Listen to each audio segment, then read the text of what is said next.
आदित्योऽर्को रविर्भानुर्भास्करश्च दिवाकरः मार्ताण्डः सविता हेले तीक्ष्णं शर्मिहिरो रविः।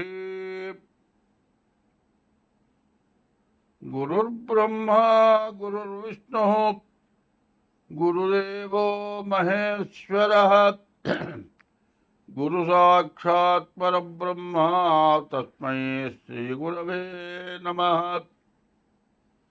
वंदे शम्भुमापतिं सुरगुरुं वंदे जगत्कारणं वंदे पन्नगभूषणं मृगधरं वंदे पशूनां पतिं वंदे सूर्यशशाङ्कवक्निनयनं वंदे मुकुन्दप्रियं वंदे भक्तजनाश्रयं च वरदं वंदे शिवं शङ्करम्। ओंकारमन्त्रसंयुक्तं नित्यं ध्यायन्तो योगिनः कामदं मोक्षदं तस्मै ओंकाराय नमो नमः। नमस्ते देवदेवेश नमस्ते परमेश्वर नमस्ते वृषभारूढ़ नकाराय नमो नमः। महादेवं महात्मानं महापातकनाशनो महापापकर्मं वंदे मकाराय नमो नमः।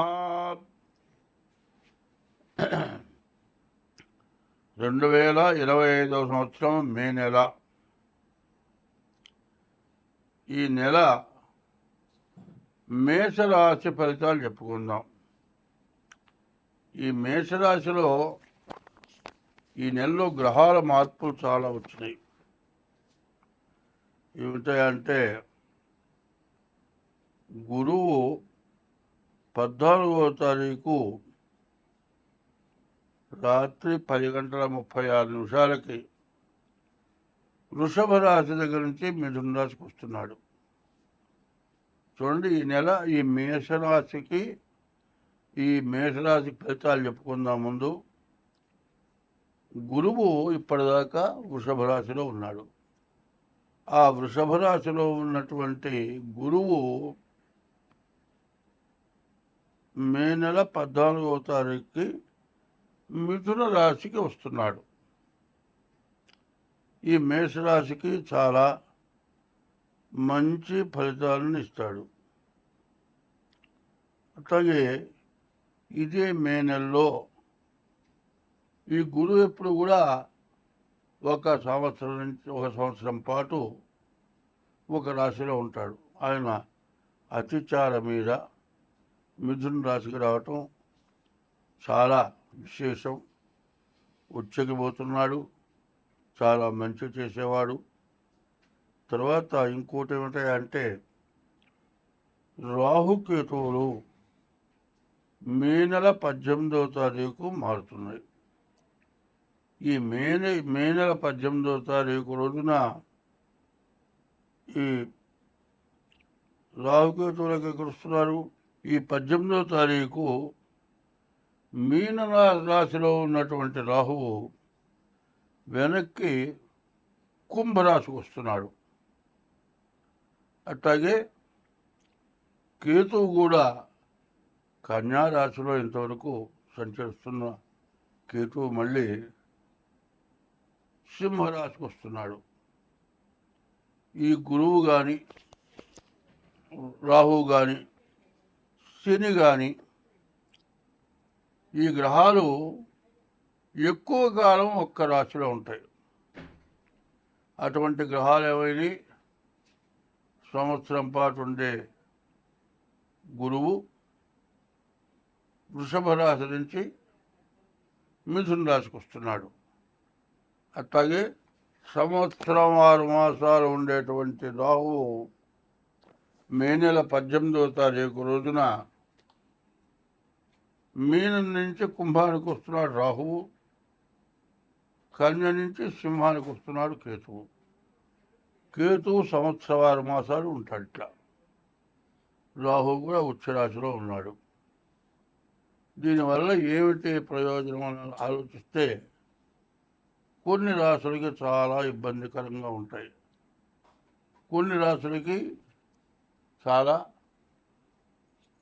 బాగా ఉధృతంగా, బాగా మంచిగా, ఎంతో పైకొచ్చేటట్టుగా, ఎప్పుడు రానటువంటి సుఖం వచ్చేటట్టుగా, ఎప్పుడు రానటువంటి ఆదాయం వచ్చేట్టుగా ఇట్లాంటి మార్పులు రాబోతున్నాయి. అయితే ఇవన్నీ ఏమిటాయంటే మనం ఏం చేయాలి? ఈ రాసులు 14వ తారీఖు, 18వ తారీఖు. 14వ తారీఖు గురువు, 18వ తారీఖు రాహు, కేతువు మారుతున్నారు. ఈ మారిన గ్రహాలు వెంటనే ఇక మళ్ళీ మారవు.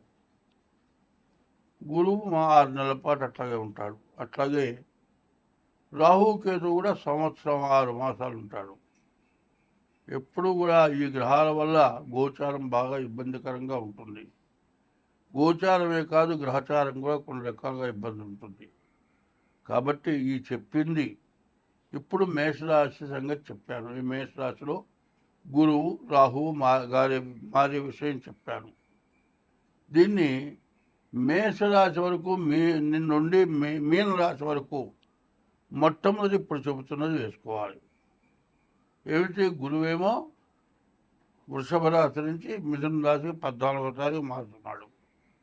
అట్లాగే రాహువు, కేతువు మే నెల 18వ తారీఖుకి రాహువేమో మీనం నుంచి కుంభానికి, కేతువేమో కన్య నుంచి సింహానికి మారటం జరుగుతుంది. దీనివల్ల రకరకాలైన సమస్యలు వస్తాయి. ఈ సమస్యలు ఒక్క రకంగా చెప్పడానికి వీలు కాదు. అందులో శనేమో 2 సంవత్సరాలు 6 మాసాలు మారే శని మొన్న 30వ తారీఖుకి మీన రాశికి వచ్చాడు. ఈ శని కూడా 2 సంవత్సరాలు 6 మాసాలు మీనంలోనే ఉంటాడు. మరి జాతకాలు కూడా చాలా తారుమారుగా ఉండేటువంటి లక్షణాలు బాగా ఉన్నాయి. అందువల్ల ప్రతి వాళ్ళు కూడా మీ యొక్క డేట్ ఆఫ్ బర్త్ ద్వారా, పుట్టిన తారీఖు, నెల, సంవత్సరం ద్వారా జన్మలగ్నం వస్తుంది. ఆ జన్మలగ్నం చూపించుకోవాలి. గోచారం అంటే 25 వంతులే.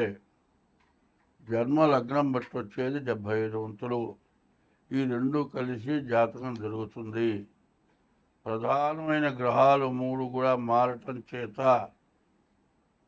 చాలా సమస్యలు వచ్చేట్టుగా ఉన్నాయి. దేశానికి, ప్రపంచానికి కూడా సమస్యలు, ప్రతి మానవుడికి కూడా ఎక్కువ సమస్యలు వచ్చే లక్షణం బాగా కనబడుతుంది. బాగా గుర్తించాలి.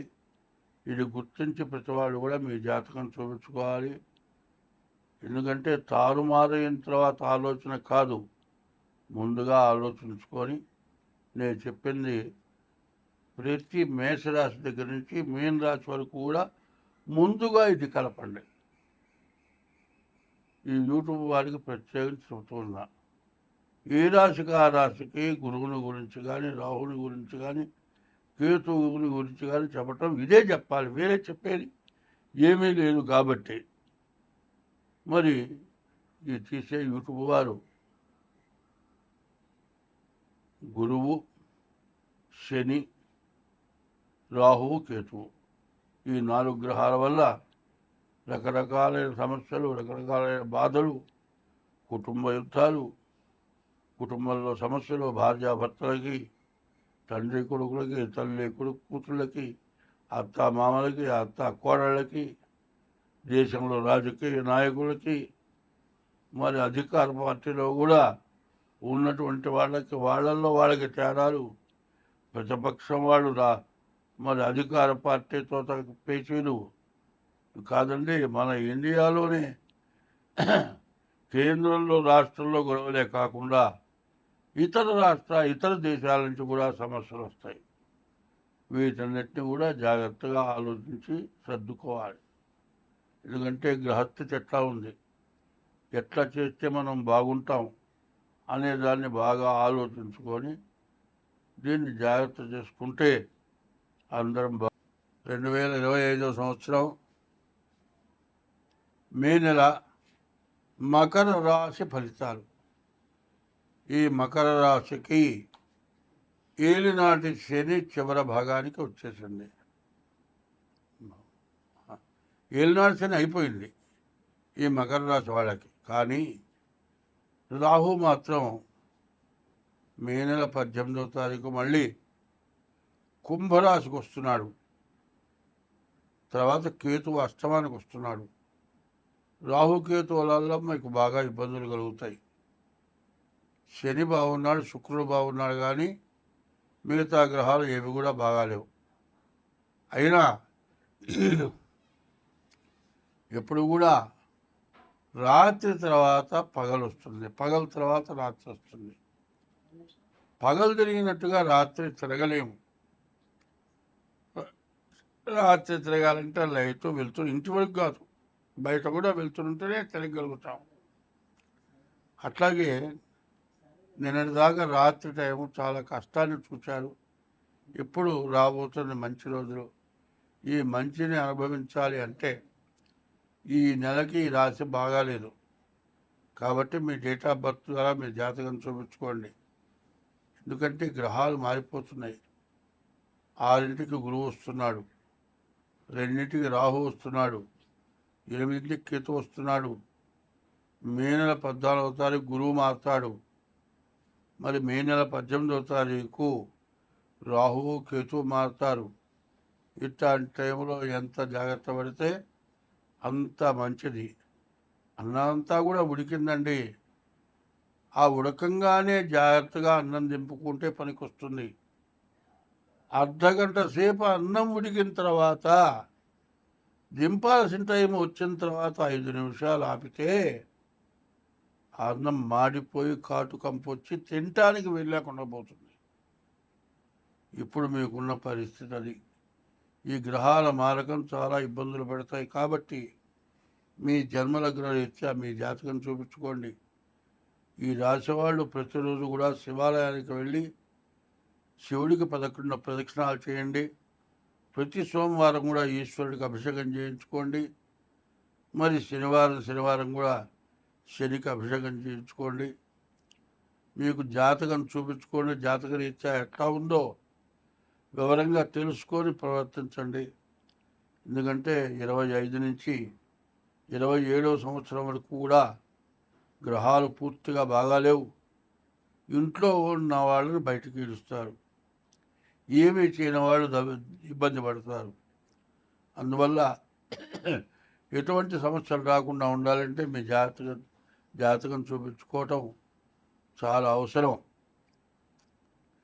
ఎప్పుడు కూడా ఒక మంచి విషయం చెప్తాను, ఎప్పుడు కూడా మనం తినేటప్పుడు ఎవరికైనా పెట్టాలి.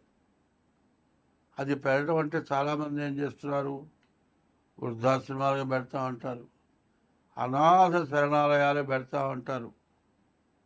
అట్ట కాదండి, అనాథ శరణాలయాలు తీసుకోకుండా, వృద్ధాశ్రమాలు తీసుకోకుండా రోడ్డు మీద రాత్రిపూట పడుకొని ఉంటారు. వాళ్ళకి కప్పుకుంటానికి పక్క ఉండదు, మరి ఫుట్పాత్ల మీద పడుకొని ఉంటారు. అటువంటి వాళ్ళకి ఆహారం పెట్టండి అవసరమైనప్పుడు. మా గురువుగారు ఆయన ఉండేవాడు, కార్తీక మాసంలో విపరీతమైన చలి రోజుల్లో ఆయన 2 వీలర్ మీద వెళుతూ ఉంటే మరి ఫుట్పాత్ మీద పెద్ద ముసలాయన పక్క కూడా లేకుండా కింద పడుకున్నట్ట. అప్పుడు మా అందరికి ఫోన్ చేశాడు. మేము ఒక సంఘంగా ఉండేవాళ్ళం. ఆయన ఫోన్ చేసి ఏమిటంటే ఇది అన్నారు. అందరం ఒక చోట చేరాం, రగ్గులు దుప్పట్లు కొన్నాం. రాత్రిపూట తిరిగి ఎవరైతే అనాథలుగా పడున్నారో వాళ్ళకి రగ్గులు దుప్పట్లు పంచిచ్చాం. అట్లాంటి మంచి పనులు చేయండి. మీకు ఏ గ్రహాలు బాగుండకపోయినా మీకు మంచి మేలు జరుగుతుంది. స్వస్తి.